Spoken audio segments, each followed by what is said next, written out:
Shobhana kitchen with village ফুডে আবারও সবাইকে স্বাগত জানিয়ে চলে এলাম নতুন একটা রেসিপি শেয়ার করব বলে। আজ আমি তোমাদের সঙ্গে শেয়ার করব বাঙালিদের অতি প্রিয় একটি রেসিপি, ডিম কষা। তো এটি বানানো ভীষণই সহজ, আর সকলের বাড়িতেই প্রায় এই রান্নাটি হয়ে থাকে। অনেকেরই ভীষণ ভালো বানাতে পারে, কিন্তু আবার যারা নতুন রান্না শিখছি তাদের জন্য আজ আমি ডিম কষা রেসিপিটা শেয়ার করতে চলেছি। আশা করি সবাই এই রেসিপিটা ভালো লাগবে। পুরো ভিডিওটা দেখার জন্য অনুরোধ রইল। যারা যারা এখনও পর্যন্ত আমার চ্যানেলটাকে সাবস্ক্রাইব করোনি, অবশ্যই চ্যানেলটাকে সাবস্ক্রাইব করে দেবে।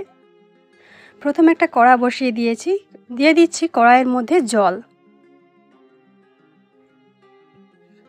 এবারে আমি সেদ্ধ করার জন্য ডিমগুলো দিয়ে দেব। এখানে আমি 5টা ডিম দেব, তোমরা চাইলে বেশিও নিতে পারো।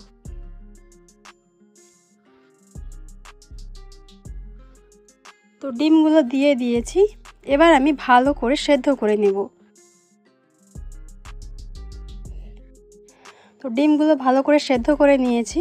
এবার আমি একটা বাটিতে ঠান্ডা জল নিয়ে নামিয়ে নেব আর ভালো করে পরিষ্কার করে নেব।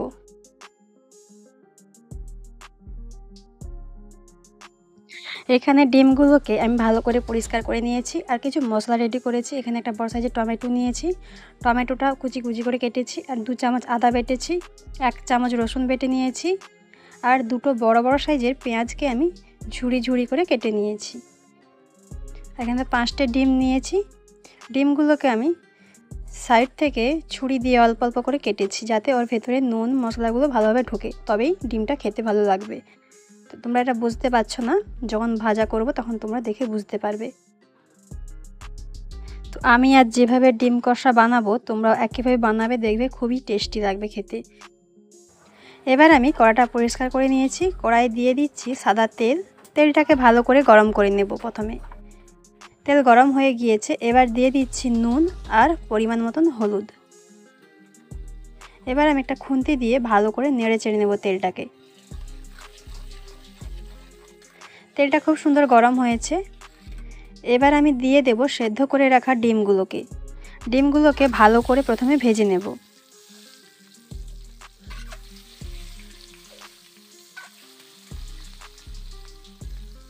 ডিমগুলোকে ভালো করে প্রথমে ভেজে নেব।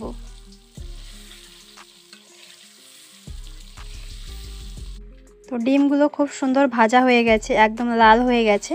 এবার আমি নামিয়ে নেব।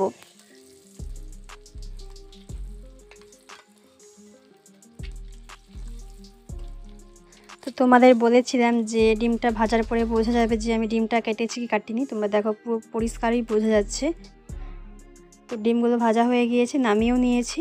এবার কড়াই যে তেলটা বেঁচেছে ওর মধ্যে আমি আর একটু তেল দিয়ে দেব। এবার আমি দিয়ে দেব 2টো তেজপাতা। এবারে দিয়ে দেব সাদা জিরে, আর ভালো করে জিরেটাকে ভেজে নেব। জিরেটা খুব সুন্দর ভাজা হয়ে গিয়েছে। এবার দিয়ে দিচ্ছি কেটে রাখা পেঁয়াজটাকে প্রথমে ভালো করে ভেজে নেব। তো পেঁয়াজটাকে ভালো করে ভেজে নিয়েছি। এবার দিয়ে দিচ্ছি রসুন বাটা, আদা বাটা, আর দিয়ে দেব পরিমাণ মতো লঙ্কা গুঁড়ো আর পরিমাণ মতন হলুদ গুঁড়ো, আর দিয়ে দেব 1 চামচ জিরে গুঁড়ি, 1 চামচ ধনে গুঁড়ি, আর একটা টমেটো কুচি। এবার দিয়ে দেব পরিমাণ মতন নুন। এবার ভালো করে সমস্ত মশলাগুলোকে কষে নিচ্ছি।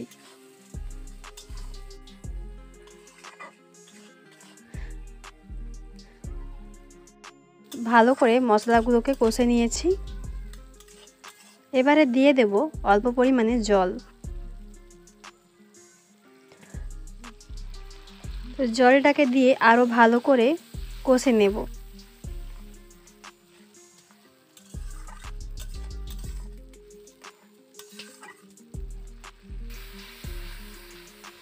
ভালো করে নেড়ে চেড়ে কষে নিচ্ছি, যাতে না কড়াইয়ে লেগে যায়, পুড়ে যায়।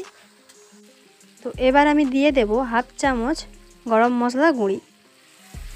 আরও ভালো করে এবার আমি কষে নেব মশলাটাকে। তো মশলাটা খুব সুন্দর কষানো হয়ে গেছে, তোমরা দেখেই বুঝতে পারছো।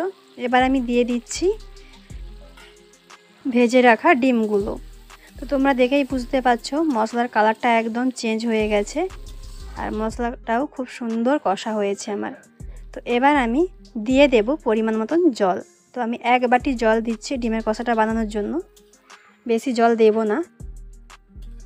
এবার আমি ফুটিয়ে নেব ভালো করে। তো 3 থেকে 4 মিনিট আমি ভালো করে ফুটিয়ে নিয়েছি, একদম রেডি ডিম কষাটা। এবার আমি নামিয়ে নেব। আমি প্রথমে একটা স্টিলের জায়গাতে নামিয়ে রেখেছিলাম, ঠান্ডা করে নিয়েছি। এবার আমি প্লেটের মধ্যে দিয়ে সার্ভ করে দেখাবো। তো অপূর্ব দেখতে লাগছে, কালারটাও খুব সুন্দর এসেছে। তো আজকের এই ডিম কষা রেসিপিটা তোমাদের কেমন লাগলো আমাকে কিন্তু অবশ্যই কমেন্ট বক্সে জানাতে ভুলে যাবে না। যদি ভালো লেগে থাকে অবশ্যই লাইক আর বন্ধুদের সঙ্গে বেশি বেশি করে শেয়ার করবে। আমার এই চ্যানেলটাকে সাবস্ক্রাইবও করে দেবে আর পাশে থাকা বেল আইকনটি অবশ্যই ক্লিক করবে যাতে আমার দেওয়া ভিডিওগুলো সবার আগে তোমাদের কাছে পৌঁছে যায়। তো আজকের এই ভিডিওটি এখান পর্যন্তই, দেখা হচ্ছে অন্য কোনো পরবর্তী ভিডিওতে। ততক্ষণ তোমরা সবাই সুস্থ থেকো, ভালো থেকো, সবাইকে সুস্থ রেখো। টাটা।